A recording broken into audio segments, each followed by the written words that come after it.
संसद का बजट सत्र जारी है और इस दौरान विपक्ष सरकार पर हावी नजर आ रहा है। कई मोर्चों पर सरकार विपक्ष के निशाने पर बनी हुई है। वहीं 10 फरवरी को लोकसभा में सपा प्रमुख अखिलेश यादव ने भी अपनी बात रखी और उन्होंने कई मुद्दों पर सरकार की घेराबंदी की, जिससे मोदी सरकार बुरी तरह घिरती दिखाई दी।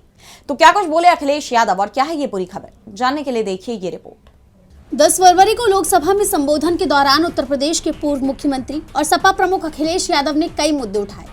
उन्होंने स्वास्थ्य के मुद्दे पर सरकार की घेराबंदी की और यूपी में स्वास्थ्य बदहाली की तरफ सरकार का ध्यान खींचते हुए कहा कि सच्चाई तो ये है कि हॉस्पिटल में इलाज नहीं है, दवाई नहीं है, ऑपरेशन के लिए भटकना पड़ता है। यही नहीं, उन्होंने आरोप लगाया कि केंद्र सरकार के बजट में पीड़ित समाज की आर्थिक या सामाजिक भेदभाव दूर नहीं हो रहा। अपने संबोधन में उन्होंने कहा, हमारे प्रधानमंत्री जी भी कहते हैं हम पिछड़े हैं। हमारे दूसरे नंबर के नेता, क्योंकि उन्हें सनातनी बनना था, अपना धर्म बदल के दूसरा धर्म लिख लिया उन्होंने। तो कम से कम पिछड़ों का तो ख्याल करिए आप। जब पिछड़ों का ख्याल करोगे तभी आपका देश विकसित बनेगा, भारत विकसित बनेगा। अगर आप पिछड़ों को छोड़ देंगे, दलितों को छोड़ देंगे, आदिवासियों को छोड़ देंगे, अल्पसंख्यक भाइयों को छोड़ देंगे, तो आप कैसे विकसित भारत बनाएंगे? एक आर्थिक बराबरी है, दूसरी सामाजिक बराबरी है।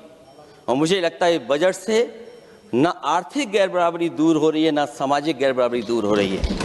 इस दौरान उन्होंने वाराणसी के मणिकर्णिका घाट पर सौंदर्यीकरण के नाम पर हुए बुलडोजर एक्शन का भी मुद्दा उठाया।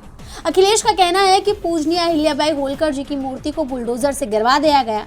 मणिकर्णिका घाट हमारी पौराणिक पहचान रही है। वहां पर लगभग 100 मंदिरों को तोड़ने का काम इसी सरकार में हुआ है।